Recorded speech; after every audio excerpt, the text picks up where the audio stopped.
So hello family, welcome back to new video. और जो अभी होने वाला है, जैसा कि आपने प्रीव्यू में देखा, आगे तबाही मचने वाली है। और आहान ने सिर्फ एक मुक्के से फिनिश कर दिया और आगे जो तबाही मचने वाली है भाई, दिमाग खराब हो जाने वाला है। और गाइस, अगर आप चैनल पर नए हो तो चैनल को सब्सक्राइब कर देना, वीडियो को लाइक कर देना एंड कमेंट जरूर से करना। एंड आगे स्टोरी में बहुत तबाही मचने वाली है, सच में मज़ा आने वाला है। तो गाइस, चैनल पर नए हो तो सब्सक्राइब ठोक कर ही जाओगे। अगर आगे की स्टोरी देखनी है तो यार सब्सक्राइब कर लेना, अगर नहीं देखनी है तो मत करना, ठीक है। और गाइस, कमेंट कर देना, अगर देख रहे हो तो लाइक तो कर ही देना, ठीक है। तो गाइस, स्टोरी उस लेवल पे जाएगी जो हमने नहीं सोची होगी कि स्टोरी कुछ इतनी एडवांस भी हो सकती थी।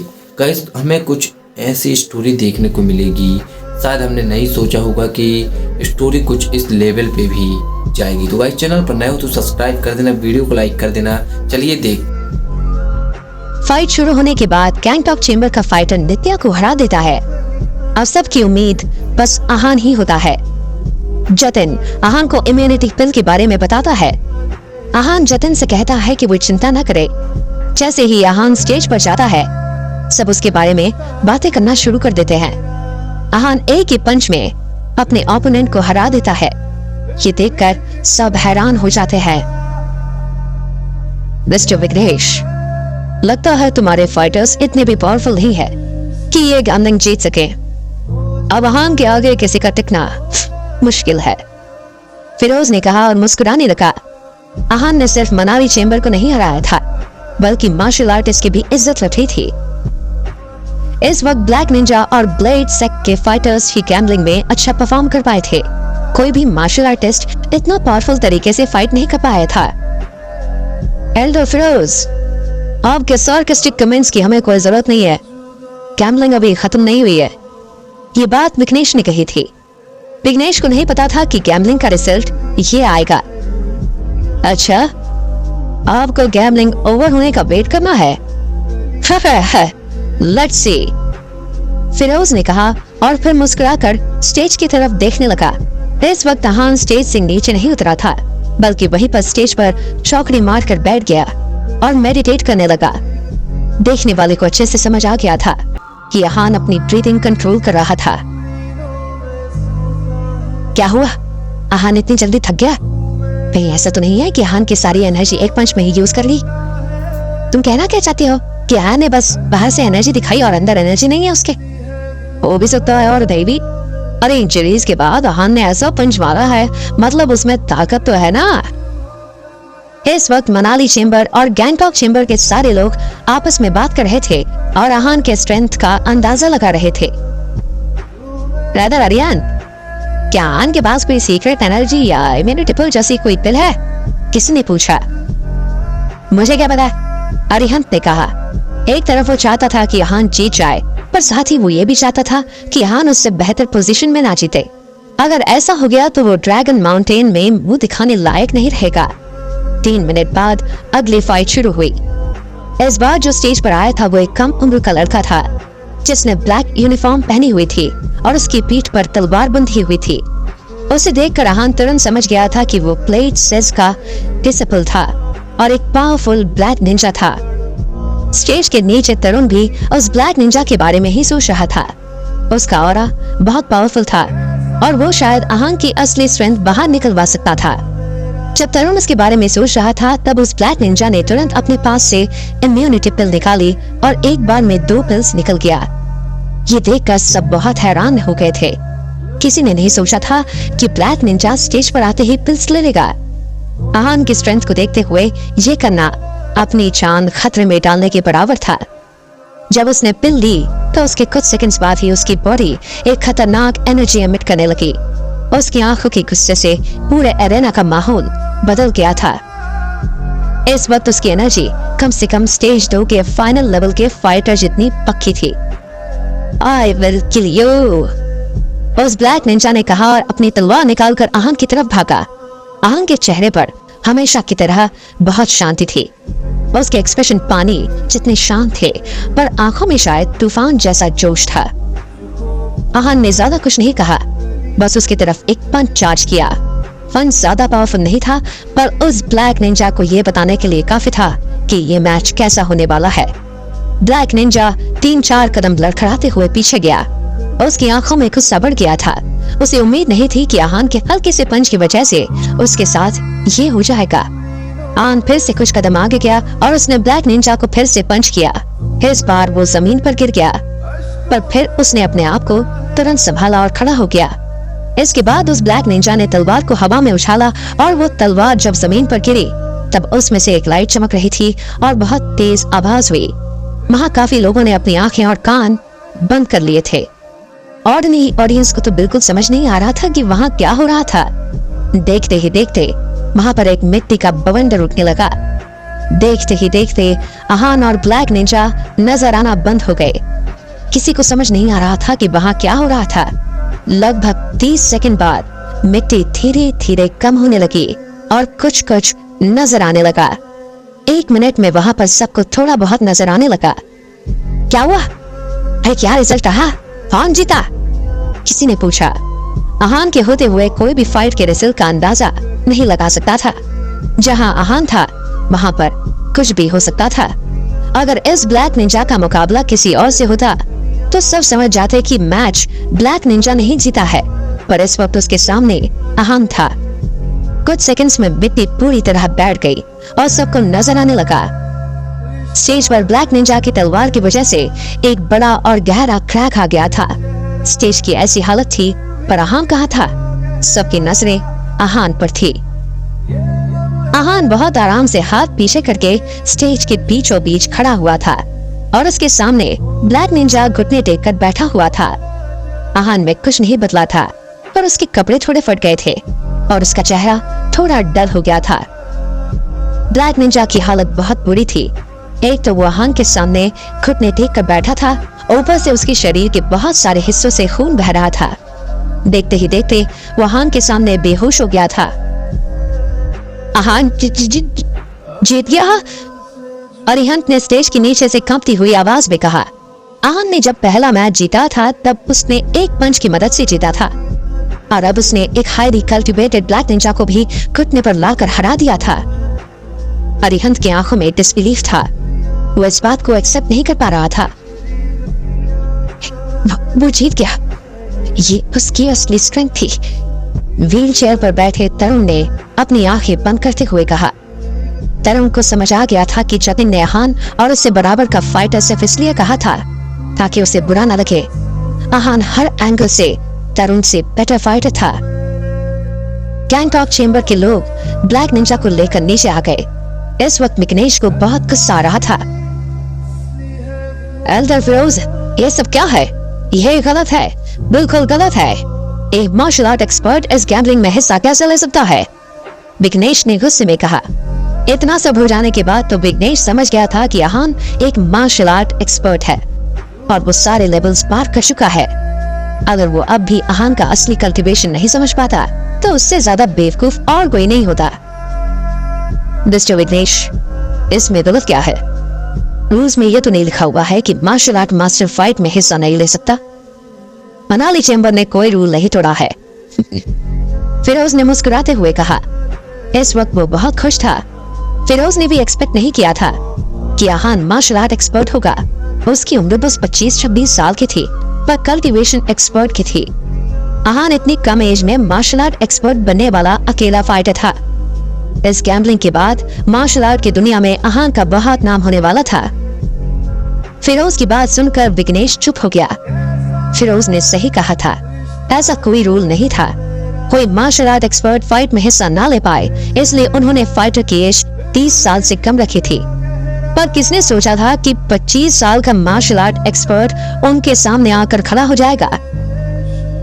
तुम अभी भी कंटिन्यू करना चाहते हो? फिरोज ने मुस्कुराते हुए पूछा। आगे फाइट कंटिन्यू करने का मतलब था गैंगटॉक चेंबर के 2 और फाइटर्स की मौत होना।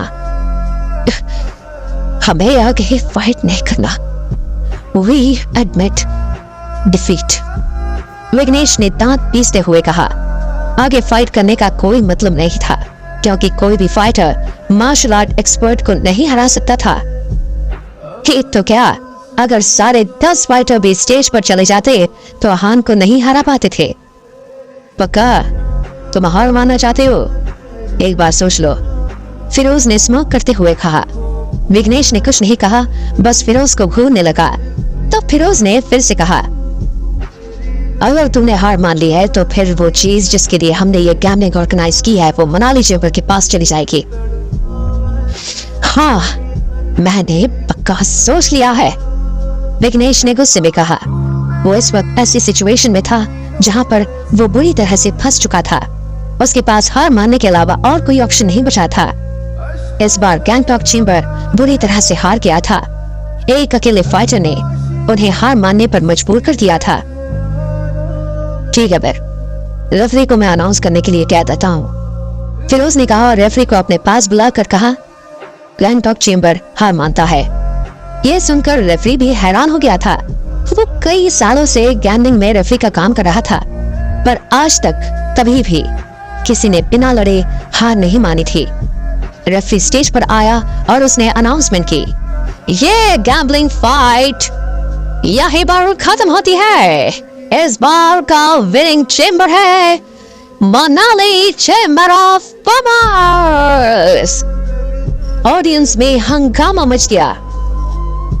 क्या अभी तो 2 राउंड और रहते हैं ना, अभी कैसे रिजल्ट अनाउंस हो गया? लगता है गैंगटॉक चेंबर ने हार मान ली है। उनके पास शायद इस फाइटर की टक्कर के फाइटर नहीं है। गैम्बलिंग खत्म होने से पहले ही हार मान ली। ऑडियंस में सब आपस में बात करने लगे। सब बहुत हैरान थे। आज तक मनाली और गैंगटॉक चेंबर में 7 बार गैम्बलिंग फाइट ऑर्गेनाइज हुई थी, पर कभी भी किसी भी चेंबर ने वक्त से पहले हार नहीं मानी थी। हमेशा फाइट एंड तक गई थी। स्टेज पर खड़ा आहान भी इस वक्त बहुत हैरान था। उसने नहीं सोचा था कि गैंगटॉक चेंबर ऐसे हार मान लेगा। आहान समझ गया था कि विघ्नेश उसकी असली आइडेंटिटी पहचान गया और अब अपने फाइटर्स की बेइज्जती करवाने के लिए स्टेज पर नहीं भेजना चाहता था। आहान ने सिंगल हैंडेडली पूरे गैम्बलिंग का रिजल्ट बदल दिया था। जहां मनाली चेंबर शुरुआत में इतना वीक नजर आ रहा था, अब वो गैम्बलिंग जीत गए थे। गैंगटॉक चेंबर में सब सरप्राइज भी थे और बहुत ज्यादा खुश भी थे। ये आहान किस सेक्ट का है? मैंने इसके बारे में पहले कभी नहीं सुना। मुझे नहीं पता, पर मैंने इतना जरूर सुना है कि ये एक रोग कल्टीवेटर है। रोग कल्टीवेटर? ये रोग कल्टीवेटर इतना स्ट्रांग है कि इसने ब्लैक निंजा को इस तरह हरा दिया है? अगर ये सच में एक रोग कल्टीवेटर है तो तुम्हें नहीं लगता कि ये स्वॉर्ड सेक्ट, ड्रैगन माउंटेन जैसे सेक्ट इन्हें कल्टीवेशन में मदद कर रहे हैं, वो किसी काम के नहीं है? उनसे ज्यादा पावर तो आहान में है। आहान अभी तक स्टेज से नीचे नहीं आया था और सब सिर्फ उसके बारे में बातें कर रहे थे। सब स्पीचलेस थे। किसी ने नहीं सोचा था कि आहान स्टेज पर जाने के बाद ऐसे फाइट करेगा। आहान ने एक लंबी सांस ली और स्टेज से नीचे आ गया। स्टेज से नीचे आने के बाद सबने आहान को घेर लिया था। तुम बहुत ज्यादा स्ट्रांग हो। तरुण अपनी व्हील चेयर से उठा और उसने बहुत सिंसियरली कहा, अरे थैंक यू ब्रदर। आहान ने कहा। आहान जानता था कि तरुण ये बात अपने दिल से कह रहा था। वो एक सच्चा मार्शल आर्टिस्ट था जो दूसरों की रिस्पेक्ट करता था। आगे जब भी मौका मिलेगा मैं तुम्हारे साथ फाइट करना चाहूंगा, तरुण ने आंखों में फाइटिंग स्पिरिट के साथ कहा। बिल्कुल, आहान ने कहा। इस गैम्बलिंग की वजह से मार्शल आर्ट्स की दुनिया में अब आहान का बहुत नाम होने वाला था। बहुत सारे फाइटर्स अब आहान से फाइट करना चाहेंगे। कुछ अपना पोटेंशियल देखने के लिए फाइट करेंगे तो कुछ आहान को हराने के लिए फाइट करेंगे। पर जो भी हो, आहान सब एक्सेप्ट करने के लिए तैयार था। अब वहां पर अरिहंत, वंश, आकाश और बाकी सब भी मौजूद थे। सब आहान को लेकर कैसे रिएक्ट करेंगे? फिरोज विघ्नेश को सार्कास्टिकली कहता है कि गैंगटॉक चेंबर ये फाइट नहीं जीत सकता है। विघ्नेश को गुस्सा आता है। वो अपने अगले फाइटर को स्टेज पर जाने से पहले ही इम्यूनिटी पिल दे देता है। अगला फाइटर ब्लैक निंजा होता है, जिसे भी आहान आसानी से हरा देता है। विघ्नेश जान जाता है कि आहान मार्शल आर्ट एक्सपर्ट है और वो हार मान लेता है। मनाली चेंबर ये गैम्बलिंग जीत जाता है और सब आहान को घेर लेते हैं। कांग्रेचुलेशन सीनियर ब्रदर आहान, वंश ने कहा। वो अब तक आहान को नाम से बुलाता था, पर अब उसने सीनियर ब्रदर आहान कहा था। थैंक यू ब्रदर, आहान ने कहा। Senior brother Aahan, congratulations. आपने बहुत अच्छा फाइट किया। अरिहंत ने एम्बैरस होते हुए कहा। उसने इन दिनों आहान को बहुत टॉन्ट मारे थे और अब वो गिल्टी फील कर रहा था। सीनियर ब्रदर आहान, आपने हम सबसे अपनी सच्चाई छुपाई थी, अरिहंत ने कहा। Thank you senior brother, I hope आप मुझे सच्चाई छुपाने के लिए माफ कर देंगे। मेरे पास इसके अलावा और कोई ऑप्शन नहीं था, आहान ने कहा। उसने किसी को अपनी असली कल्टीवेशन के बारे में नहीं बताया था। सीनियर ब्रदर, आप मुझे सीनियर कहकर शर्मिंदा कर रहे हैं। आपकी कल्टीवेशन के आगे हमारी कल्टीवेशन बहुत कम है और मार्शल आर्ट्स में सारी रिस्पेक्ट कल्टीवेशन की ही है। आज से आप हमारी जनरेशन के लीडर हैं और हम सब आपकी सीनियर वाली रिस्पेक्ट करेंगे, अरिहंत ने कहा। आज आहान ने जो स्ट्रेंथ दिखाई थी वो उनकी जनरेशन में किसी ने नहीं दिखाई थी। तरुण, जिसे बेस्ट मार्शल आर्टिस्ट माना जाता था, वो भी आहान के सामने कमजोर पड़ गया था। आहान अपनी स्ट्रेंथ की वजह से सीनियर ब्रदर का टाइटल डिजर्व करता था। इससे पहले आहान कुछ कह पाता, वहां पर विघ्नेश एक ग्रुप के साथ आया। विघ्नेश को वहां देखकर सब अटेंटिव हो गए। सबने सोचा कि विघ्नेश आज हुई अपने और चेंबर की बदनामी से खुश नहीं है और अब शायद बदला लेने या फिर कोई प्रॉब्लम क्रिएट करने आया है। तुम्हारा नाम आहान है ना? विघ्नेश आया और उसने आहान से मायूस चेहरे के साथ पूछा। हाँ, क्या बात है? आहान ने विघ्नेश को घूरते हुए कहा। जिन दो लोगों को तुमने इतनी बुरी तरह से हराया है, क्या तुम उन लोगों की आइडेंटिटी जानते हो? विघ्नेश ने पूछा। मैं उन्हें हरा चुका हूँ, फिर मैं उनके स्टेटस के बारे में क्यों सोचूं? मुझे न पता है और ना मैं जानना चाहता हूँ, आहान ने रूखी आवाज में कहा। ऑब्वियसली आहान उन दोनों के बारे में जानता था। एक ब्लैक निंजा था और दूसरा गोल्ड आर्मर सेक्ट का डिसेबल था। अपने सेक्ट और अपने एरिया ऑफ एक्सपर्टीज में उनका कोई मुकाबला नहीं था। आहान की ये बात सुनकर और उसका कॉन्फिडेंस देखकर विघ्नेश को बहुत गुस्सा आया। वो दोनों अपने सेक्स के सबसे पावरफुल लोग थे, एक ब्लैक निंजा। तो मैं क्या करूं? वो अब हार चुके हैं और मेरी नजर में उनकी आइडेंटिटी लूजर से ज्यादा की नहीं है, आहान ने विघ्नेश की बात को काटते हुए कहा। तुम्हें डर नहीं है कि उनके मास्टर या ग्रैंड मास्टर तुमसे बदला लेने आ सकता है? हाँ? विघ्नेश ने अपने दांत पीसते हुए कहा। इस वक्त उसे आहान के एटीट्यूड की वजह से बहुत गुस्सा आ रहा था। उसे लगा था कि जब आहान को पता चलेगा कि उसने किसको हराया है तो वो थोड़ा तो पैनिक करेगा ही, पर ऐसा कुछ नहीं हुआ था। नहीं लगता, जिसे आना है आने दो, आहान ने कहा। अगर आहान को किसी का डर होता तो वो इतनी आसानी से उन दोनों को हराता ही नहीं। इसके अलावा ब्लैक निंजा ग्रुप और गोल्ड आर्मर सेट को वैसे भी आहान से ग्रज था ही। अब थोड़ा और हो जाएगा तब भी आहान को कोई खास फर्क नहीं पड़ेगा। वैसे भी आहान ने उन सेट के लोगों को पहले भी मारा था तो औरों को भी मार देगा। Good, very good, very very good, आने दो फिर उन्हें। विघ्नेश इस वक्त इतने गुस्से में था कि उसका पूरा शरीर कांपने लगा। उसे समझ आ गया था कि आहान को डराना नामुमकिन है। उसने आहान के अगेंस्ट कुछ बड़बड़ाया और पैर पटकता हुआ वहां से चला गया। विघ्नेश ने पहले सोचा था कि वो इन दो सेक्ट्स की मदद से आहान की जान लेगा, पर उसे नहीं पता था कि आहान उन दोनों को ऐसे एम्बैरस कर देगा। आहान, उस बेवकूफ ने ये बात सिर्फ तुम्हें डराने के लिए बोली है। इतने बड़े सेट के लोग सिर्फ तुम्हें नुकसान पहुंचाएंगे नहीं आएंगे। विघ्नेश के वहां से चले जाने के बाद तरुण ने कहा। आई नो, आहान ने स्माइल करते हुए कहा।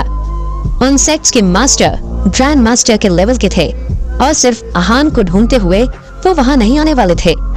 आहान वैसे भी अब लाइमलाइट में आया था, इसलिए उससे बदला लेने तो वैसे भी वो लोग बिल्कुल नहीं आएंगे। भले ही वो खुद यहाँ ना आए, पर अपना कोई डिसाइपल जरूर भेज सकता है। You should be prepared and alert. तरुण ने आहान को वार्न किया। मैं ध्यान रखूंगा, आहान ने स्माइल करते हुए कहा। तरुण की आवाज में आहान को लेकर बहुत जेन्युइन कंसर्न था। ब्लैक निंजा और गोल्ड आर्मर सेक्ट बहुत हाई लेवल के थे। उनके सारे डिसाइपल्स बहुत हाई कल्टीवेशन के थे और बहुत फेयरली बाहर आते थे। उनका सारा ध्यान अपने कल्टीवेशन में रहता था। ऐसे में अगर वो आहान को हार्म करने आते तो आहान के लिए बचना बहुत आसान नहीं होता। आहान को बहुत स्ट्रगल करना पड़ता और उसे किसी के सपोर्ट की जरूरत भी पड़ेगी। पर यह सब फ्यूचर की बात है, इसलिए आहान ने उसके बारे में सोचना बंद कर दिया। गैम्बलिंग खत्म होने के बाद रात को ही आहान और फिरोज मनाली के लिए निकल गए थे। वो दोनों हेलीकॉप्टर से ट्रैवल कर रहे थे। विनोद को अकेले और आइसोलेशन में वापस लाया गया था। मार्शल आर्ट अलायंस और वॉर अलायंस ने मिलकर एक टीम तैयार की थी जो विनोद को इंटरोगेट करने वाली थी। होश में आने के बाद मधु, कीर्ति और अश्विन को भी इंटरोगेट किया गया था। पर जैसा आहान को उम्मीद थी, वो तीनों इसके बारे में कुछ नहीं जानते थे। ना उन तीनों को खाने के ड्रग्स के बारे में पता था और ना उन्हें ये पता था कि विनोद मार्शल आर्टिस्ट है और वॉर अलायंस में गैंगटॉक चेंबर के लिए काम करता था। इन्वेस्टिगेशन टीम जब सेटिस्फाई हो गई कि इन तीनों का उस कांड में कोई हाथ नहीं था, तब उन्होंने उन तीनों को छोड़ दिया। कुछ देर में आहान भी वापस मनाली पहुंचा। जैसे ही वो हेलीकॉप्टर से उतरा, उसके पास जतिन का कॉल आया। ब्रदर आहान, आप मनाली पहुंच गए? जतिन ने बहुत चेयरफुल आवाज में कहा। आहान ने जतिन को इतने दिनों में इतना खुश कभी नहीं देखा था।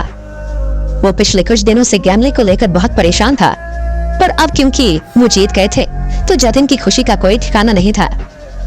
हाँ, हम बस अभी पहुंचे हैं, आहान ने कहा। जतिन उन लोगों के साथ वापस मनाली नहीं आया, बल्कि वो और प्रेम वो चीज लेने गैंगटॉक गए थे जिसके लिए ये गैम्बलिंग ऑर्गेनाइज हुई थी। किसी ने रास्ते में आप पर अटैक तो नहीं किया ना? जतिन ने पूछा। जतिन ने फिरोज से आहान के साथ जाने की रिक्वेस्ट की, इसलिए ही कि ताकि कोई आहान पर अटैक ना करे। आहान ने कल जो पावर डिस्प्ले की थी, उसके बाद आहान पर अटैक होना बहुत नॉर्मल बात थी। आहान को सिर्फ जीनियस कहना काफी नहीं था, बल्कि वो एक मॉन्स्टरस जीनियस था। अगर आहान ऐसे ही कल्टीवेट करता रहा तो वो बहुत जल्द मार्शल आर्ट्स का 10th ग्रैंड मास्टर बन सकता था। आहान में वो सारी क्वालिटीज और कैपेबिलिटीज थी। मार्शल आर्ट अलायंस और ब्लैक निंजा ग्रुप में हमेशा से प्रॉब्लम्स रही हैं। पहले नारायण जब ग्रैंड मास्टर बने थे, तब उन्होंने ब्लैक निंजा के हेड को जान से मार दिया था और अब आहान ने उनके डिसाइपल को मारा था। पर आहान को इस बात का बिल्कुल डर नहीं था। शायद आहान मार्शल आर्ट वर्ल्ड में अगला नारायण बनने वाला था। ब्लैक निंजा ये बर्दाश्त करने वाले नहीं थे और आहान को जान से मार देने के लिए हर पॉसिबल कोशिश करेंगे। वैली ऑफ फ्लावर्स से मनाली के बीच में ऐसा करने के लिए उनके पास बहुत अच्छा मौका भी था। इसलिए जतिन को आहान की फिक्र हो रही थी। नहीं, किसी ने मुझ पर अटैक नहीं किया। एल्डर फिरोज के होते हुए किसी में इतनी हिम्मत नहीं है। हाँ, अगर कोई मार्शल आर्ट ग्रैंड मास्टर आ जाए तो बात अलग है, आहान ने कहा। Grand master? अरे ग्रैंड मास्टर कोई हलवा तो है नहीं जो आपने एक स्टूडेंट को घायल किया और उसके घायल होने की वजह से किसी पर अटैक करने वो पहुंच जाए। जतिन ने कहा। सही कह रहे हैं आप, आहान ने कहा। फिर एक पॉज के बाद आहान ने पूछा, ब्रदर जतिन, आप जो लेने गए थे वो आपको मिल गया? गैम्बलिंग अब खत्म हो गई थी, इसलिए लॉजिकली गैंगटॉक चेंबर को वो चीज मनाली चेंबर को सौंप देनी चाहिए थी। पर आहान को डाउट था कि बिना कोई चालाकी के वो ये चीज उन्हें नहीं देंगे। वो चीज मुझे मिल गई है। प्रोसेस भी बहुत स्मूथ था। उन्होंने बिना कोई ड्रामा क्रिएट किए हमें वो चीज दे दी है। मैं भी बहुत सरप्राइज हो गया था, जतिन ने कहा। जतिन को भी लगा कि उन्हें ये इतनी आसानी से नहीं मिलेगा और उन्हें बहुत बहस करनी पड़ेगी। पर जब वो और प्रेम वहां पहुंचे तब वहां ऐसा कुछ नहीं हुआ था और गैंगटॉक चेंबर ने बहुत आसानी से वो चीज और गैम्बलिंग के 140 करोड़ इन दोनों को सौंप दी थी। इसके अलावा उन्होंने उनकी अच्छी खातिरदारी भी की थी और वापस एयरपोर्ट पहुंचाने के लिए उनके लिए कार्स भी अरेंज की थी। ये सब इसलिए हुआ था क्योंकि गैम्बलिंग शुरू होने से पहले दोनों चेंबर्स ने इंटरनेशनल मार्शल आर्ट अलायंस के सामने एक एग्रीमेंट साइन किया था। अगर कोई भी उस एग्रीमेंट के अगेंस्ट जाता तो फिर यह matter international martial art alliance का हो जाता और फिर शायद वो उस चैम्बर को डिसॉल्व कर देते। इसलिए उन्होंने ये रिस्क नहीं लिया। चलो, जब तक वो आपके पास है अच्छी बात है, आहान ने कहा। ब्रदर आहान, इस बार गैम्बलिंग में हमारी जीत सिर्फ आपकी वजह से हुई है।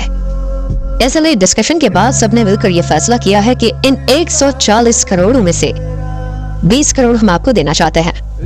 इसके अलावा अगर आपको कुछ भी चाहिए तो आप हमें बता सकते हैं। जो हमारे हाथ में होगा हम वो करेंगे। आपको किसी भी चीज की कोई कमी नहीं होगी। जतिन ने कहा। आहान की वजह से उन्हें इतना कुछ मिल रहा था, इसलिए जतिन आहान को किसी भी कीमत पर खुश करना चाहता था। उसकी नजर में आहान को 20 करोड़ देना भी कम था। ब्रदर जतिन, आप बहुत ज्यादा सोच रहे हैं। मुझे रिवॉर्ड्स की जरूरत नहीं है। मैंने गैम्बलिंग में हिस्सा सिर्फ आपके लिए और गीत के लिए दिया था, और वैसे भी इस बार बात मार्शल आर्ट्स की थी। मुझे हमारी इज्जत तो रखनी ही थी। मैं हर कीमत पर ऐसे ही परफॉर्म करता। अगर आप और गीत इसमें इन्वॉल्व नहीं होते तब भी मैं गैम्बलिंग में हिस्सा जरूर लेता। आहान ने हेल्पलेसली कहा। आहान ये सब बातें बस कहने के लिए कर रहा था, ऐसा नहीं है, बल्कि उसके दिल में यही था। वो नारायण का लास्ट स्टूडेंट था और मार्शल आर्ट का नाम ऊंचा करने के लिए वो कुछ भी कर सकता था। रक्षित ने उसे पहले ही बताया था कि मार्शल आर्ट्स और ब्लैक निंजा का रिश्ता कैसा था। गैंगटॉक में सब ब्लैक निंजा ट्रेन होते थे और गैम्बलिंग में हिस्सा भी उन्होंने ही लिया था। आहान को मार्शल आर्ट्स पावर तो दिखानी ही थी। आहान, आपको ये 20 करोड़ तो लेने ही पड़ेंगे। एहसान एहसान होता है और रिवॉर्ड रिवॉर्ड, इन दोनों का मिक्स नहीं करना चाहिए। अगर इस बार आपने ये नहीं लिए और फ्यूचर में हमें कभी आपकी जरूरत पड़ी तो हम मदद नहीं मांग पाएंगे। प्लीज एक्सेप्ट इट, जतिन ने कहा। जतिन जानता था कि आहान को पैसे नहीं चाहिए, पर मनाली चेंबर का उसे रिवॉर्ड देना फर्ज था और इसे वो डिनाई नहीं कर सकते थे। ठीक है, मैं ये 20 करोड़ ले लूंगा। इस वक्त आहान के बहुत सारे बिजनेस सील कर दिए गए थे और रायजादा फैमिली के रिसोर्सेज वो यूज नहीं कर सकता था, इसलिए 20 करोड़ आहान के काम आ सकते थे। Good, thank you brother Aahan, Jatin ने कहा। आहान जब पैसे लेने के लिए मान गया तब जतिन खुश हो गया। वैसे ब्रदर जतिन, क्या हम आपसे कुछ पूछ सकते हैं कि वो चीज क्या है जिसके लिए दोनों चेंबर्स इतना प्रोटेक्टिव हैं? If it is convenient for you to say, आहान ने पूछा। आहान को पता था कि पैसे तो सिर्फ गैम्बलिंग के लिए दिखावा थे, असली गैम्बलिंग तो किसी और चीज की होने वाली थी। आहान ये जानने के लिए बहुत क्यूरियस था कि 140 करोड़ से भी ज्यादा कीमत की क्या चीज है। Of course it is. अगर आप नहीं पूछते तब भी मैं आपको उस चीज के बारे में जरूर बताता, जतिन ने कहा। वो चीज क्या है और क्या वो 140 करोड़ से भी ज्यादा कीमती है? सब आहान को कांग्रेचुलेट करते और अरिहंत उसे सीनियर ब्रदर का टाइटल देता है। आहान और फिरोज हेलीकॉप्टर से वापस मनाली आ जाते हैं। विनोद को इन्वेस्टिगेट करने के लिए एक टीम बनाई जाती है। आहान के पास जतिन का कॉल आता है। जतिन बहुत चीयरफुल और खुश साउंड करता है। जतिन आहान से उसकी सेफ्टी के बारे में पूछता है और फिर उसे 20 करोड़ देने की बात करता है, जो आहान उसके कन्विंस करने पर एक्सेप्ट कर लेता है। इसके बाद आहान उस चीज के बारे में पूछता है जिसे लेने वो गैंगटॉक गए थे। वैसे ब्रदर जतिन, क्या मैं आपसे पूछ सकता हूँ कि वो चीज क्या है जिसके लिए दोनों चेंबर्स इतना प्रोटेक्टिव है? If it is convenient for you to say, आहान ने पूछा। आहान को पता था कि पैसे तो सिर्फ गैम्बलिंग के लिए दिखावा थे, असली गैम्बलिंग तो किसी और चीज की होने वाली थी। आहान ये जानने के लिए बहुत क्यूरियस था कि 140 करोड़ से भी ज्यादा कीमती कोई चीज है। Of course it is. अगर आप नहीं पूछते तब भी मैं आपको इस चीज के बारे में जरूर बताता, जतिन ने कहा। वो एक ट्रू एक्सप्लेनेशन है, जतिन ने सीरियसली कहा। True explanation? आहान ये 2 वर्ड सुनकर हैरान था। उसे लग रहा था कि जैसे ये कोई कल्टीवेशन तकनीक है। हाँ, ये सब एक कल्टीवेशन स्क्रिप्चर्स हैं। इसके 2 पार्ट्स हो गए थे, एक हमारे पास था और एक गैंगटॉक चेंबर के पास, जतिन ने लाइट ही कहा। ये सुनकर आहान की आंखें बड़ी हो गई। अगर ये कल्टीवेशन स्क्रिप्चर्स हैं तो फिर उनकी कीमत 140 करोड़ से ज्यादा ही नहीं बल्कि ये अनमोल है। आपने पहले कभी कल्टीवेशन स्क्रिप्चर्स के बारे में सुना है? आहान की बदली हुई ब्रीथिंग से जतिन को कुछ अलग लगा, इसलिए उसने ये आहान से सवाल कर लिया। हाँ, आहान ने कहा। नारायण ने उसे स्क्रिप्चर्स के बारे में बताया था कि मार्शल आर्ट में और एक मार्शल आर्ट मास्टर के लिए क्या मायने रखता है। इस बात को आहान अच्छे से समझता था। कल्टीवेशन स्क्रिप्चर्स बहुत बड़ी चीज थे।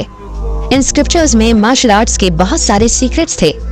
ये स्क्रिप्चर्स सिर्फ ग्रैंड मास्टर ही बना सकते थे। जतिन के पास ये जो स्क्रिप्चर्स थे और 100% किसी ग्रैंड मास्टर ने लिखे थे और यहाँ पर वो छोड़े थे। पहले आहान को समझ नहीं आ रहा था कि 140 करोड़ से भी ज्यादा कीमती क्या हो सकता है, पर अब आहान समझ गया था कि क्यों दोनों चेम्बर्स ये चीज चाहते थे जो 140 करोड़ से भी ज्यादा प्रीशियस है। अगर किसी मार्शल आर्ट मास्टर को ये स्क्रिप्चर्स मिल जाए तो उसके ग्रैंड मास्टर बनने के चांसेस 50% बढ़ जाते हैं। इन स्क्रिप्चर्स में बहुत सारी टेक्निक्स हैं और सीक्रेट्स होते हैं जो ग्रैंड मास्टर को पता होना चाहिए। ये कहना एग्जैजरेशन नहीं होगा कि इन स्क्रिप्चर्स की वजह से कोई master martial art grand master बन सकता है। इसलिए दोनों चेम्बर्स ये स्क्रिप्चर्स पाना चाहते थे और इसे पाने के लिए वो किसी भी हद तक जा सकते थे।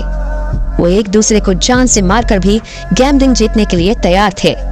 आहान को अब ये गैम्बलिंग जीतने की इम्पोर्टेंस समझ आ गई थी। अगर आप इन कल्टीवेशन स्क्रिप्चर्स के बारे में जानते हैं तो आपको ये भी पता होगा कि इनकी इम्पोर्टेंस क्या है। जतिन ने कहा, हाँ आई अंडरस्टैंड। आहान ने कहा, आहान मैं आपको बताता हूँ, ये स्क्रिप्चर्स ग्रैंड मास्टर देशमुख ने लिखे हैं। जतिन ने कहा, मार्शल आर्ट्स में किसी भी ग्रैंड मास्टर का पूरा नाम नहीं लिया जाता है, इसलिए जतिन ने सिर्फ ग्रैंड मास्टर का सरनेम ही बताया था। Grand master Deshmukh? आहान ने हैरान होते हुए कहा। वो ग्रैंड मास्टर देशमुख को जानता था। उनका पूरा नाम था मिथिलेश देशमुख। जब वो पहली बार नारायण के साथ मनाली आया था तब उन्होंने आहान को मिथिलेश से मिलवाया था। वो मनाली से इकलौते ग्रैंड मास्टर थे और उनकी रिस्पेक्ट कितनी थी ये कोई इमेजिन भी नहीं कर सकता था। उसने बहुत सालों से मिथिलेश का नाम नहीं सुना था, इसलिए जब जतिन ने उनका नाम लिया तब वो हैरान हो गया। हाँ, ग्रैंड मास्टर देशमुख ने ये स्क्रिप्चर्स 18 साल पहले लिखे थे। ये लिखने के बाद वो अचानक से गायब हो गए। ये स्क्रिप्चर्स उनके ही एक स्टूडेंट ने चुरा लिए थे और उसका एक हिस्सा गैंगटॉक चेंबर को दे दिया था और एक हिस्सा मनाली चेंबर को। जतिन ने आहान को इन स्क्रिप्चर्स की हिस्ट्री के बारे में बताया। आहान अंदर ही अंदर हैरान हो रहा था क्योंकि उसे नहीं पता था कि इन स्क्रिप्चर्स की ऐसी हिस्ट्री हो सकती है। ब्रदर जतिन, अब आप इन स्क्रिप्चर्स का क्या करेंगे? आहान ने आउट ऑफ क्यूरियोसिटी पूछा। मनाली के 4 बड़े परिवार थे और उन सबको ये स्क्रिप्चर्स चाहिए थे। अगर किसी एक के पास ये स्क्रिप्चर्स चले जाते तो ऑब्वियसली बाकी 3 फैमिलीज को ये अच्छा नहीं लगता। अब ये स्क्रिप्चर्स 18 साल पहले लिखे गए थे और मिथिलेश देशमुख इसको छोड़कर अचानक से गायब हो गए थे। इसके बाद इसके 2 हिस्से हो गए थे, इसलिए ये किसी के काम नहीं आए थे। इतने सालों बाद ये फिर से एक हुए थे, इसलिए सब इसे ग्रैंड मास्टर बनाने का सीक्रेट जाना चाहते थे। ये स्क्रिप्चर्स जिसके भी पास होंगे वो बहुत पावरफुल बन जाएगा। मनाली के अमीर और बड़े परिवारों में से ऐसा कोई नहीं था जो मिथिलेश देशमुख और इन स्क्रिप्चर्स के बारे में नहीं जानता था। इसके बारे में अभी हमने सोचा नहीं है। पहले हम ग्रैंड मास्टर देशमुख की फैमिली को ढूंढने की कोशिश करेंगे। दरअसल ये स्क्रिप्चर्स सिर्फ वही खोल सकते हैं, उन्हें ही ये हक है। जतिन ने कहा, इस स्क्रिप्चर में वैसे तो कल्टीवेशन टेक्निक्स थी पर वो ऑर्डिनरी टेक्निक से बहुत अलग थी। अगर उन्हें किसी सिंपल लैंग्वेज में लिखा जाता तो फिर कोई भी आसानी से इंटरप्रेट कर सकता था। इसलिए ग्रैंड मास्टर्स ने ये स्क्रिप्चर्स सीक्रेट लैंग्वेज में लिखे थे जिसे ऑर्डिनरी इंसान समझ ना पाए। इन्हें लिखने के लिए grand master telepathic writing use करते थे। इस स्क्रिप्चर को पढ़ने का फॉर्मूला सिर्फ मिथिलेश देशमुख की फैमिली के पास हो सकता था। ग्रैंड मास्टर देशमुख की फैमिली? आहान ने जैसे ही इसके बारे में सोचा उसके सामने हिमानी का चेहरा आया। क्या ऐसा हो सकता था कि हिमानी मिथिलेश देशमुख की बेटी थी? आहान के दिमाग में जब ये बात आई तो वो खुद शॉक हो गया, पर उसका अंदाजा बेसलेस नहीं था। जब आहान पर ग्रेट वॉरियर ने अटैक किया था तब हिमानी ने उसे बचाया था। बहुत गहरी चोट आने के बाद भी हिमानी को कुछ नहीं हुआ था। उसकी बॉडी में पहले से QI एनर्जी थी जो किसी ग्रैंड मास्टर की थी। आहान तब से ही सोच रहा था कि हिमानी को कौन से ग्रैंड मास्टर जानते हैं। हिमानी बहुत सिंपल लड़की थी, इसलिए आहान के दिमाग में कभी भी मिथिलेश का नाम नहीं आया था। पर अब जैसे ही आहान मिथिलेश के बारे में सोचता उसके दिमाग में हिमानी का चेहरा आता। यहाँ पर ज्यादा ग्रैंड मास्टर्स नहीं थे और हिमानी का सरनेम भी देशमुख था। आहान के दिमाग में इस वक्त ये सारी बातें चल रही थी पर उसने जतिन के सामने कुछ नहीं कहा। हिमानी और मिथिलेश का डायरेक्ट रिश्ता भी हो सकता था और वो दोनों रिश्तेदार भी हो सकते थे। हिमानी इस वक्त एक ऑर्डिनरी लड़की थी। अगर उन्हें उसकी सच्चाई पता चल जाती तो वो इन चारों परिवार में फंस जाएगी। वो लोग हिमानी को यूज करके ये स्क्रिप्चर पढ़ने की कोशिश करेंगे। इसलिए आहान भले ही जतिन को कितना ही क्लोज क्यों नहीं था, पर वो उसे ये बात नहीं बताने वाला था। ग्रैंड मास्टर और एक ऑर्डिनरी लड़की का इस मैटर में इन्वॉल्व होना बहुत बड़ी बात थी। कोई भी इस बात से बौखला सकता था। हाँ, अब देखते हैं आगे क्या होगा, जतिन ने साय करते हुए कहा। ओके, आहान ने कहा और फोन रख दिया। फोन रखने के बाद आहान को बेचैनी होने लगी और उसका दिल भारी हो गया। इस वक्त उसे विश्वास हो गया था कि हिमानी और मिथिलेश में कुछ तो कनेक्शन जरूर है। हिमानी हमेशा से शिमला में रही है और मनाली से उसका कोई कनेक्शन नहीं था, पर मिथिलेश जरूर शिमला गया होगा। उसका शिमला से कोई कनेक्शन जरूर होगा। ऐसा होने के बहुत चांसेस थे कि हिमानी मिथिलेश और सुमित्रा की बेटी है। आहान ने लंबी सांस ली और हिमानी को कॉल करने का फैसला किया। वो हिमानी से इस सिचुएशन के बारे में पूछना चाहता था। जैसे ही आहान कॉल करने लगा, आहान के पास किसी का कॉल आया। ये कॉल देवांश का था। आहान ने मन में सोचा, अरे देवांश इस पर क्यों कॉल कर रहा है? कहीं हिमानी को कुछ हो तो नहीं गया?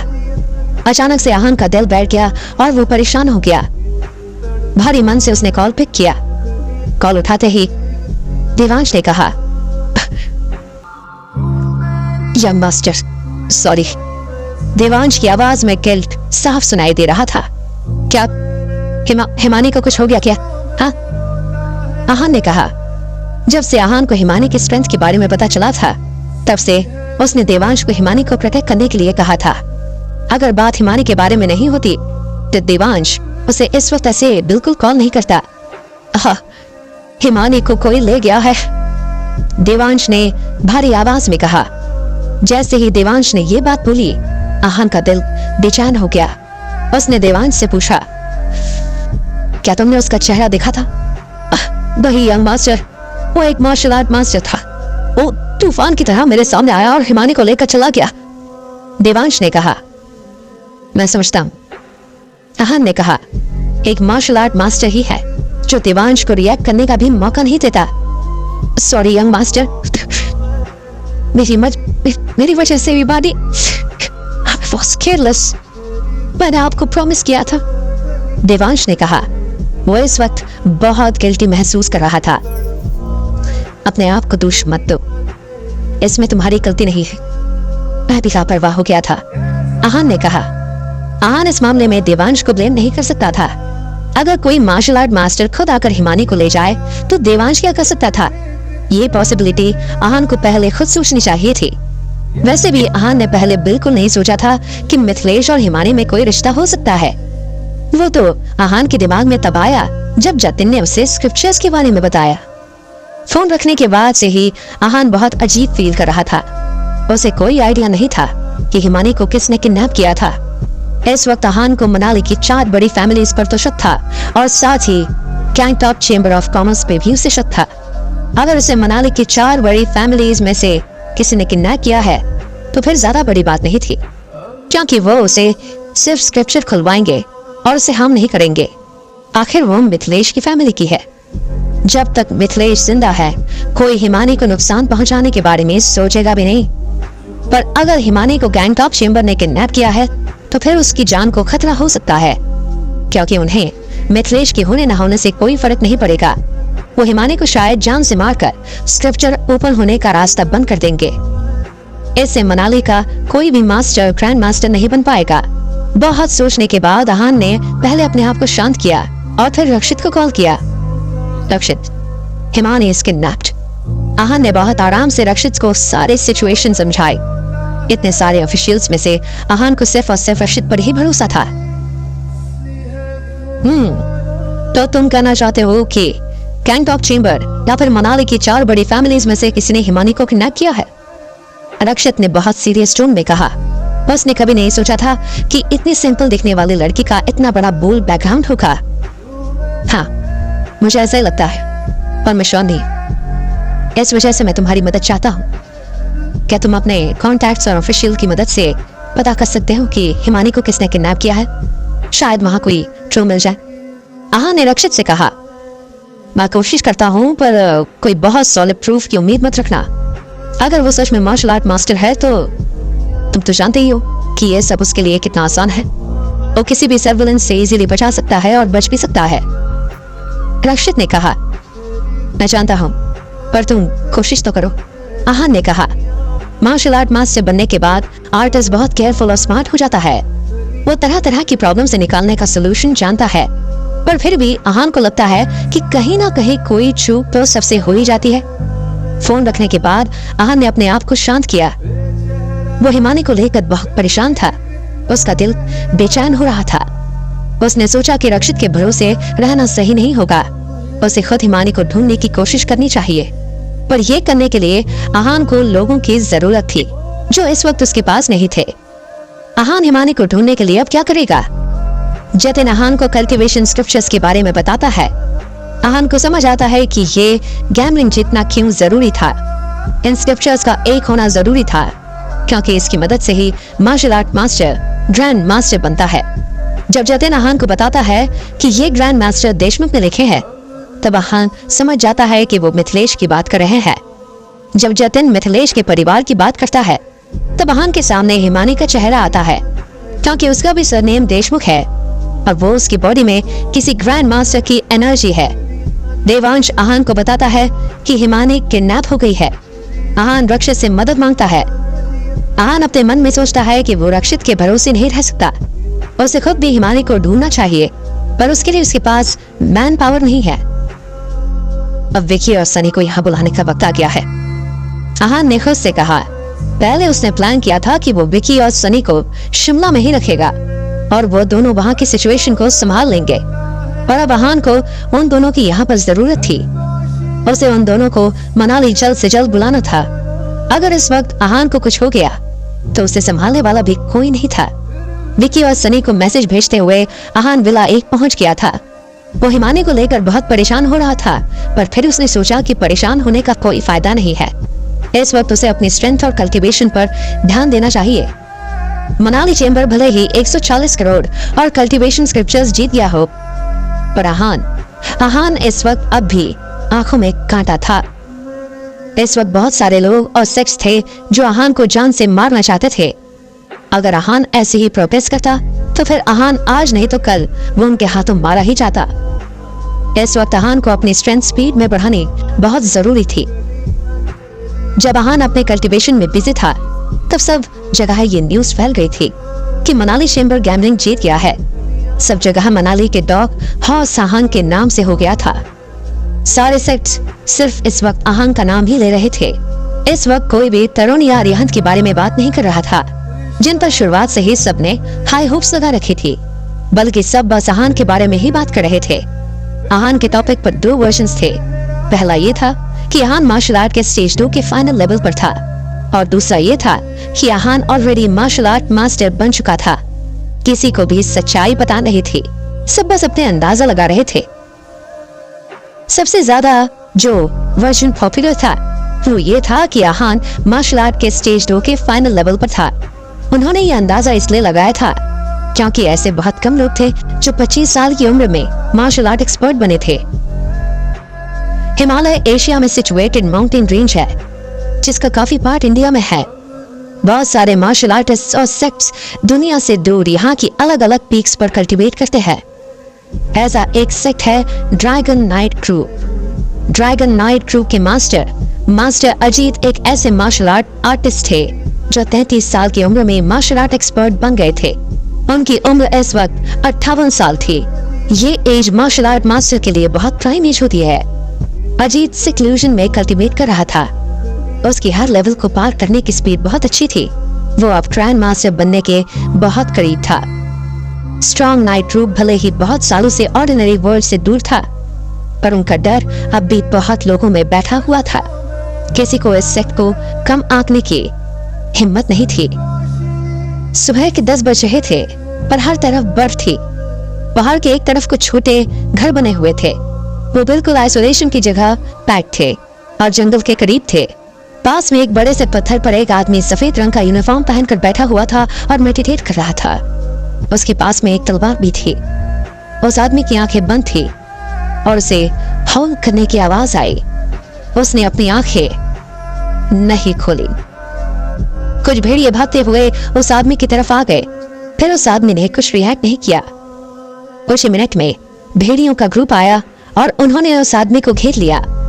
जब लीडर ने जोर से हौल किया तो बाकी सब भी उस आदमी की तरफ आ गए। उसने अभी भी कुछ रिएक्ट नहीं किया था। जैसे ही उसने अपनी आंखें खोली, उसकी बॉडी से किलिंग इंटेंट आने लगा, जिसकी वजह से वो भेड़िए घबरा गए और रुक गए। इसके बाद वो आदमी अपनी जगह पर खड़ा हुआ और जिसकी वजह से उसका किलिंग इंटेंट चारों तरफ फैल गया और सारे भेड़िए वहां से भाग गए। ये आदमी कोई और नहीं बल्कि अजीत ही था। 1 घंटे बाद अपना मेडिटेशन पूरा करने के बाद अजीत अपने सेक्ट के पास गया और उसने अपने एक स्टूडेंट को बुलाया। ये स्टूडेंट उसके सबसे करीब था और अजीत का ग्रुप का हेड बनने वाला था। मास्टर अजीत, आपने मुझे बुलाया? उस स्टूडेंट ने कहा। निर्वाणा, तुम्हारा ओपोनेंट हो गया है। अजीत ने सीधे पॉइंट की बात कही। ओपोनेंट? ये सुनकर निर्वाणा हैरान हो गया। वो बहुत सालों से अजीत के साथ था और ये माउंटेन्स में कल्टीवेट कर रहा था, पर कभी भी अजीत ने ओपोनेंट जैसा वर्ड यूज नहीं किया था। उसने सोचा कि अगर अजीत किसी को उसका ओपोनेंट मान रहा है तो उसे उससे कमजोर तो नहीं होना चाहिए और उससे कमजोर होगा भी नहीं। हाँ, वो लड़का बहुत स्ट्रांग है और शायद तुम्हारे मास्टर का कम उम्र का मार्शल आर्टिस्ट एक्सपर्ट बनने का रिकॉर्ड भी उसने ही तोड़ा है, अजीत ने कहा। बहुत जहां ये मान रहे थे कि आहान स्टेज 2 पर है, वहां अजीत श्योर था कि वो मार्शल आर्ट एक्सपर्ट बन चुका है। मास्टर, ऐसा कैसे हो सकता है? ये तो इम्पॉसिबल है, निर्वाणा ने कहा। उसके मास्टर 33 ईयर्स के हैं और 33 ईयर के एज में मार्शल आर्ट एक्सपर्ट बन गए थे, फिर उनसे फास्ट कौन मास्टर बन सकता था? कुछ भी इम्पॉसिबल नहीं है, अजीत ने कहा। तुम्हारी जनरेशन हमारी जनरेशन से बहुत ज्यादा स्ट्रांग है। अगर उस लड़के ने मेरा रिकॉर्ड नहीं तोड़ा है तो तुम तोड़ दोगे, अजीत ने कहा। अजीत की टोन में बहुत कॉन्फिडेंस था। उसने 33 की एज में फाइनल लेवल पर किया था, पर निर्वाणा जो अभी भी सिर्फ 26 साल का था, फाइनल लेवल के पीक पर था।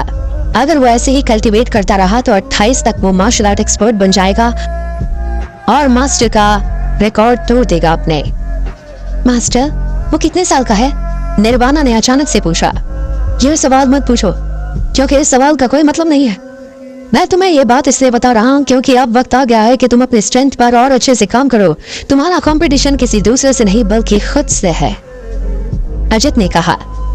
एक मार्शल आर्टिस्ट के लिए जितना जरूरी अगले लेवल पर पहुंचना था, उससे भी ज्यादा जरूरी था हर लेवल के फाउंडेशन को स्ट्रॉन्ग करना था। अजीत नहीं चाहता था कि निर्वाणा बस हर लेवल को पार करने के बारे में सोचे, बल्कि वो ये चाहता था कि वो हर लेवल के फाउंडेशन को स्ट्रॉन्ग रखे ताकि उसका फाइटिंग एक्सपीरियंस सबसे ज्यादा और सबसे अलग हो। निर्वाणा, मेरी बात ध्यान से सुनो और समझो। ऐसा नहीं है कि किसी कम लेवल वाले इंसान ने हाई लेवल के इंसान को नहीं हराया है। ऐसा पहले भी हुआ है और आगे भी होगा। इसलिए मैं चाहता हूँ कि तुम अपने आप को इस तरह प्रिपेयर करो कि कोई तुम्हें हराने के बारे में सोच भी ना पाए। फाइटिंग स्ट्रेंथ पर काम करो। हमारी फाइटिंग स्ट्रेंथ ही सब कुछ है, अजीत ने कहा। ओके मास्टर, थैंक यू मुझे इतनी वैल्यूएबल बात समझाने के लिए, निर्वाणा ने बहुत रिस्पेक्टफुली बो करते हुए कहा। अब हम माउंटेन से नीचे जाएंगे। दुनिया को स्ट्रॉन्ग नाइट ग्रुप के बारे में याद दिलाने का वक्त आ गया है, अजीत ने कहा। ओके मास्टर, मैं हमारे सेट का नाम ऊंचा करने के लिए हर पॉसिबल चीज करूंगा, निर्वाणा ने कहा। गुड, अजीत ने कहा। अजीत ने निर्वाणा को आहान के बारे में ज्यादा कुछ नहीं बताया था। उसे ये सब बातें अननेसेसरी लग रही थी। उसे निर्वाणा की कैपेबिलिटी पर पूरा भरोसा था। हिमालय के ही किसी दूसरी पिक पर एक फैमिली रहती थी, महेश्वरी फैमिली। वो भी अकेले में कल्टीवेट करती थी और ऑर्डिनरी वर्ल्ड से दूर रहती थी। माहेश्वरी फैमिली के हेड ने अपने सक्सेसर को अपने पास बुलाया। तैयार हो जाओ, कल तुम अपने फादर के साथ माउंटेन से नीचे जाओगे। फैमिली के हेड ने भी अजीत जैसा ही फैसला लिया। माहेश्वरी फैमिली किसी भी मार्शल आर्टिस्ट में किसी भी रैंकिंग में नहीं आता था। इसलिए नहीं क्योंकि वो नहीं आ सकता था, इसलिए क्योंकि वो इन सबसे दूर रहना चाहता था। पर आहान की खबर ने उन्हें भी हिला दिया था। आहान के आने से उन्हें ऐसा महसूस हुआ था और एहसास हुआ था कि कुछ तो एबनॉर्मल है। आहान की पावर्स मॉन्स्टर्स थी। माउंटेन से नीचे? जिनेश ने हैरान होते हुए पूछा। दादाजी, आप हमें नीचे क्यों भेजना चाहते हैं? उन ऑर्डिनरी लोगों के बीच हम क्या करेंगे? उन फूल्स के साथ हम तो कम्पीट भी नहीं कर सकते। जिनेश ने कहा। जिनेश, इतना घमंड अच्छी बात नहीं है। अभी भी बहुत सारे फाइटर्स हैं जो बहुत स्ट्रांग है। जिनेश के दादाजी ने उससे कहा। जिनेश बहुत स्ट्रांग और पावरफुल मार्शल आर्टिस्ट था। उसमें बस एक ही कमी थी कि वो बहुत एरोगेंट और घमंडी था। Strong fighters? आप किसकी बात कर रहे हैं दादाजी? मैं जब 3 साल पहले नीचे गया तब मैं कितने सारे सो कॉल्ड स्ट्रांग फाइटर्स को हराकर आ गया था। जिनेश ने प्राउडली कहा। इस बार ऐसा नहीं है, इस बार सिचुएशन अलग है। जिनेश के दादाजी ने कहा। इस बार तुम्हारा कॉम्पिटिटर एक लड़का है जो बाकी सबकी नजरों में कल ही आया है। कल से पहले उसके बारे में कोई नहीं जानता था, पर अब सब उसके बारे में जानते हैं और सबके मुंह पर उसी का नाम है। उसके आने से मार्शल आर्ट वर्ल्ड में भूकंप आ गया है।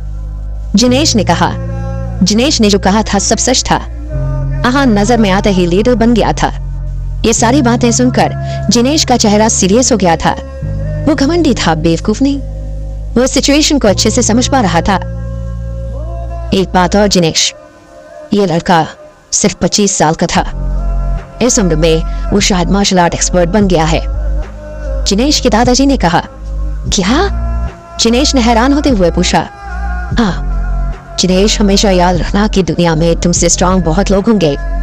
बहुत सालों में मार्शल आर्टिस्ट में कोई नया जीनियस नहीं आया था, पर इसका मतलब ये नहीं है कि कोई जीनियस नहीं है। इस बार मैं तुम्हें नीचे जाने के लिए इसलिए कह रहा हूँ ताकि तुम ट्रू जीनियस से मिल सको और उससे फाइट करो, ना कि अंडरवर्ल्ड फैमिली से भिड़ो। मिस्टर माहेश्वरी ने जिनेश को समझाया। ठीक है दादाजी, मैं कल ही पापा के साथ नीचे चला जाऊंगा। मैं भी उस लड़के से मिलना चाहता हूँ, जिनेश ने कहा। वो बातें इन 2 पिक्स पर हो रही थी, वही बातें और भी जगह चल रही थी। मार्शल आर्ट्स में 30 साल से कोई नया ग्रैंड मास्टर नहीं आया था। नया ग्रैंड मास्टर आए अब बहुत हो गया था। सबको उम्मीद थी कि अब नया ग्रैंड मास्टर सिक्लूजन से बाहर आएगा। इस वक्त स्पेशल वॉर रूम के हॉल में एक बड़ी स्क्रीन पर आहान और ब्लैक निंजा की फाइट का वीडियो चल रहा था। सबकी नजरें स्क्रीन पर थी और सबके चेहरे पर सीरियस एक्सप्रेशन था। स्पेशल वॉर रूम एक मिलिट्री बेस था जहां पर देश को प्रोटेक्ट करने के लिए प्लान्स बनाए जाते थे। यहाँ पर बहुत सारे मिलिट्री पर्सनल की ट्रेनिंग की प्लानिंग भी की जाती थी। सब कभी आंखें बड़ी करते तो कभी गैस्प करते। सब ने आहान की स्ट्रेंथ के बारे में सुना था, पर उन्हें अंदाजा नहीं था कि आहान इतना ज्यादा स्ट्रांग होगा। वो जिस तरह ब्लैक निंजा से फाइट कर रहा था, उसकी पावर और टेक्निक का अंदाजा लगाना बहुत आसान था। वीडियो खत्म होने के बाद रूम में कुछ देर के लिए सन्नाटा था। फिरोज ने गहरी सांस ली और पूछा, तो फिर सबका क्या कहना है? क्या लगता है सबको? आहान तो सच में बहुत स्ट्रांग है, फिरोज के पास बैठे एक अधेड़ उम्र के आदमी ने कहा।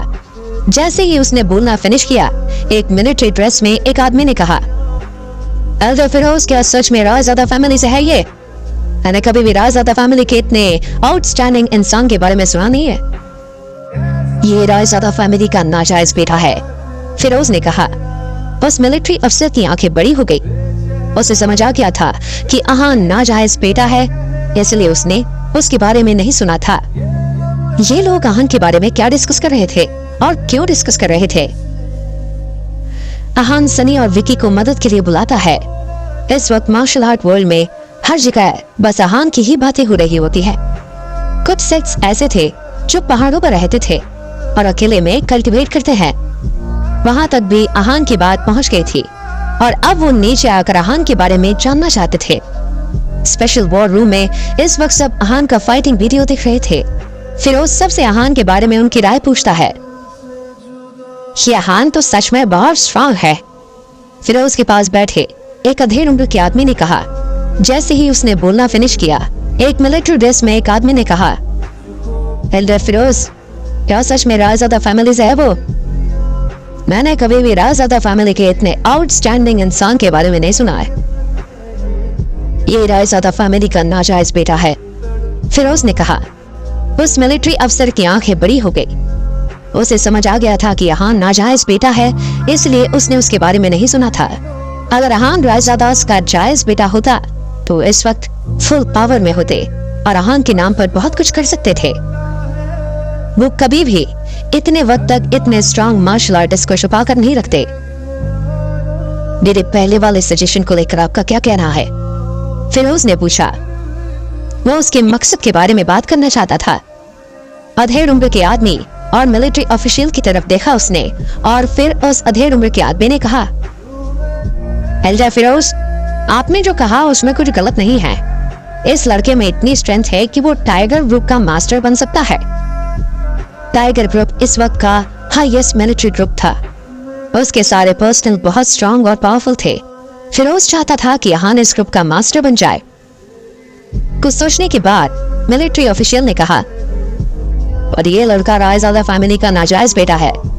अगर ऐसे इंसान को हम टाइगर ग्रुप का मास्टर बना देंगे तो क्या मिलिट्री को किसी फैमिली के बारे में सोचने की जरूरत है? क्या मिलिट्री के डिसीजन में किसी और के ओपिनियन मैटर करते हैं? फिरोज ने पूछा। मिलिट्री ऑफिशियल ने अपनी पूरी बात नहीं की थी, फिर भी फिरोज जानता था कि वो क्या कहना चाहता है। वो रायजादा फैमिली से डरता था। अगर आहान टाइगर ग्रुप का मास्टर बन गया तो फिर वो उसका एरिया हो जाएगा। वो एक मिलिट्री ब्रांड बन जाएगा। रायजादा फैमिली मिलिट्री को तो कुछ नहीं कर सकती, पर एक पर्सन को वो बहुत कुछ बोल सकती थी। एल्डर फिरोज, कोई बात नहीं हंसी, मिलिट्री ऑफिशियल ने हड़बड़ाते हुए कहा। वो फिरोज का ताना समझ गया था, इसलिए थोड़ा एम्बैरस हो गया था। मैं अच्छे से समझता हूँ कि तुम क्या कहना चाहते हो। अगर रायजादा फैमिली कोई प्रॉब्लम क्रिएट करने आए तो तुम मुझे बता देना, मैं उसे हैंडल कर लूंगा। इस वक्त सिर्फ जो मैं कह रहा हूँ वो करो, फिरोज ने कहा। मिलिट्री में उन दोनों लोगों की पोजीशन बहुत हाई लेवल पर थी, फिर भी वो रायजादा फैमिली से डरते थे। पर वो डरते थे इसका मतलब ये नहीं था कि फिरोज भी डरता था। फिरोज उन्हें हैंडल कर सकता था, इसलिए उसने ये कह दिया था कि अगर वो आए तो ये दोनों फिरोज को इन्फॉर्म कर दें। ठीक है एल्डर फिरोज, फिर मैं कल ही अपॉइंटमेंट लेकर आता हूँ। जो भी ग्रुप का मास्टर बनता है उसकी रैंक मेजर की होती है, पर आहान अभी बहुत छोटा है, इसलिए हम उसे मेजर की पोजीशन नहीं दे सकते। हम उसे पहले कमांडर की पोजीशन देने के बारे में सोच रहे थे, मिलिट्री ऑफिशियल ने कहा। वो नहीं जानता था कि फिरोज की नजर में आहान की क्या वैल्यू थी। क्या फिरोज आहान को सीधा मेजर बनाना चाहते थे? अगर ऐसा था तो उस ऑफिशियल का फिरोज को यह बताना जरूरी था कि आहान की उम्र बस 25 साल थी। इस उम्र में उसे मेजर की रैंक नहीं दी जा सकती थी। उसकी कोई जरूरत नहीं है, उसे मेजर की रैंक दे दो। He deserves it, फिरोज ने कहा। फिरोज के हिसाब से आहान को लेफ्टिनेंट की रैंक भी दी जा सकती थी। ये सुनकर दोनों आदमी हैरान हो गए। उन्हें समझ नहीं आ रहा था कि फिरोज आहान को लेकर इतना कॉन्फिडेंट क्यों था, पर अब क्योंकि फिरोज ने कह दिया था इसलिए वो कुछ भी नहीं कर सकते थे। जहां स्पेशल वॉर रूम में ये सब हो रहा था, तब रायजादा फैमिली एक सतह मीटिंग रूम में बैठी थी।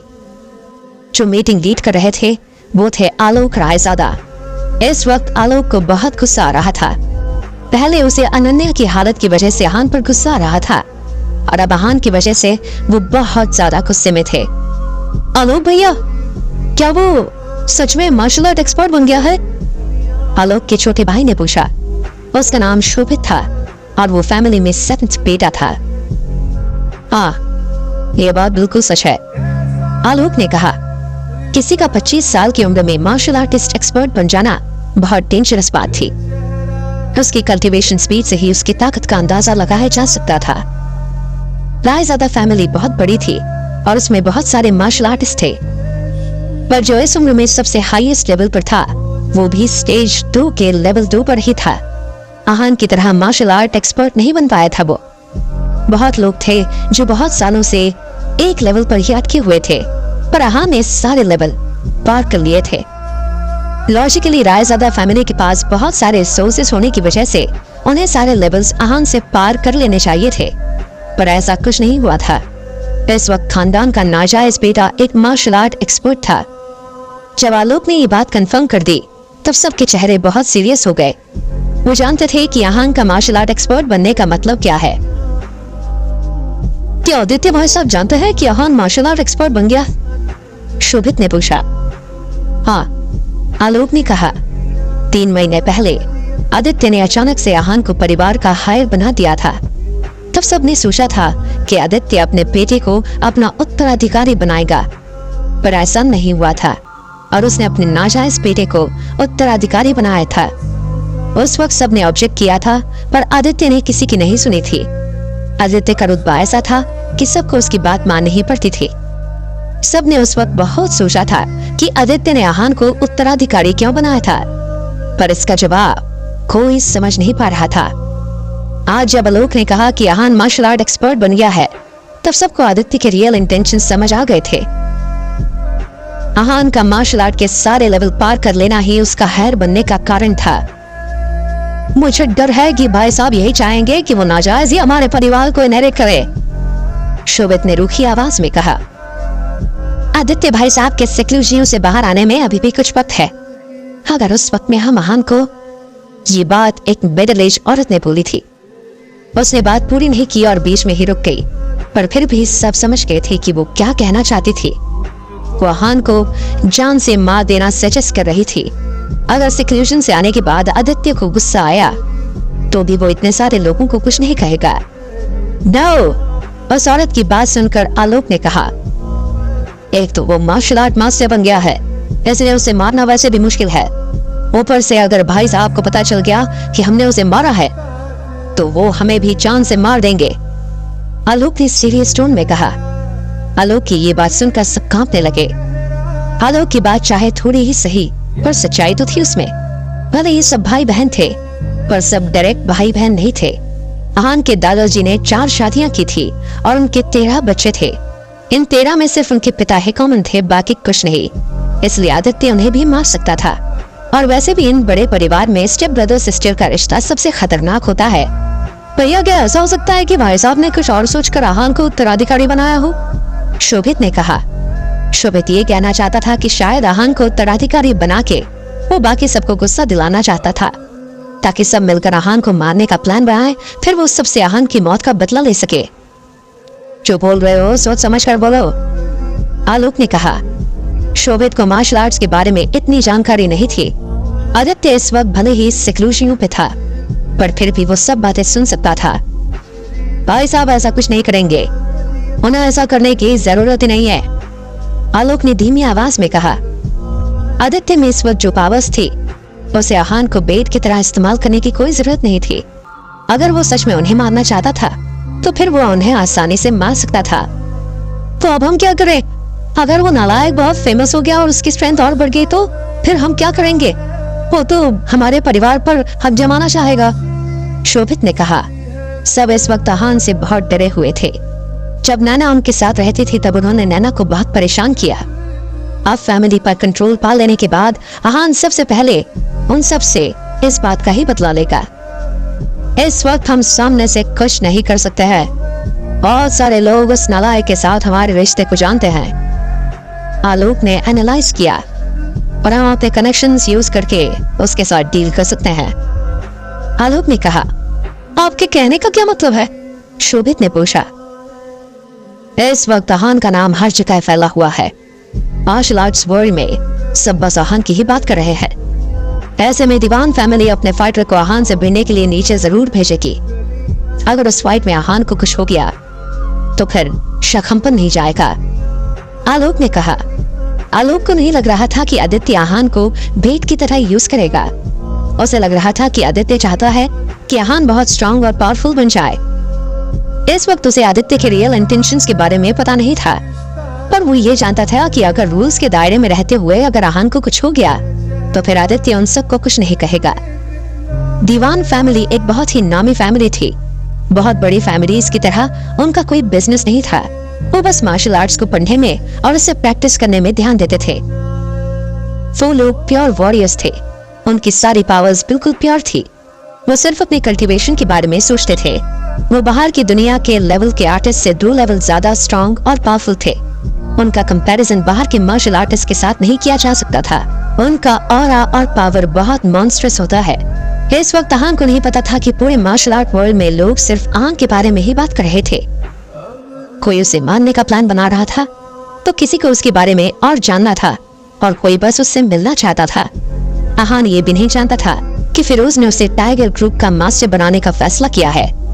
वो इस वक्त अपने कल्टीवेशन में बिजी था। उसे मार्शल आर्ट एक्सपर्ट बने तो 6 महीने हो गए थे, पर अब भी उसे कुछ रंग और ऊपर जाना था ताकि वो और पावरफुल बन सके। इस वक्त उसे स्टेबलाइज होने की बहुत जरूरत थी। जनरली मार्शल आर्ट एक्सपर्ट बनने के बाद अगले लेवल पर पहुंचने के लिए कम से कम 5 साल लगते हैं, पर इस वक्त आहान के पास 5 साल का वक्त नहीं था। वो जल्द से जल्द इफेक्टिवली अगले लेवल पर पहुंचना चाहता था। ऐसा नहीं था कि आहान ग्रीडी था, वो बस खुद को प्रोटेक्ट करना चाहता था। आहान का प्लान इस वक्त ये था कि वो जल्द से जल्द अगले लेवल पर पहुंच जाए। ऐसा नहीं था कि वो 5 साल की जगह 5 दिन में अगले लेवल पर पहुंचना चाहता था। वो 5 साल की जगह 2 से 2.5 साल में अगले लेवल पर पहुंचना चाहता था। अगर आहान ऐसा कर पाया तो वो बहुत जल्दी राजज़ादा फैमिली में घुसकर कुछ चीजें ले सकता था जो उसकी ही थी, पर इस वक्त ऐसा करना मुमकिन नहीं था क्योंकि आहान अभी राजज़ादा फैमिली से लड़ने के लिए तैयार नहीं था और वीक था। पूरे दिन कल्टीवेट और मेडिटेट करने के बाद आहान ने आराम किया। अगले दिन आहान रेडी होने के बाद रक्षित से हिमानी के बारे में पूछना चाहता था, पर फिर उसे लगा कि रक्षित को कोई इन्फॉर्मेशन नहीं मिली होगी। उसने डिसाइड किया कि वो शनाया से मिलने जाएगा। जैसे ही वो जाने लगा, उसके दरवाजे पर नॉक हुआ। इस वक्त आहान से मिलने कौन आया था?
गाइस आगे स्टोरी उस लेवल पे जाने वाली है, सच में मज़ा आने वाला है।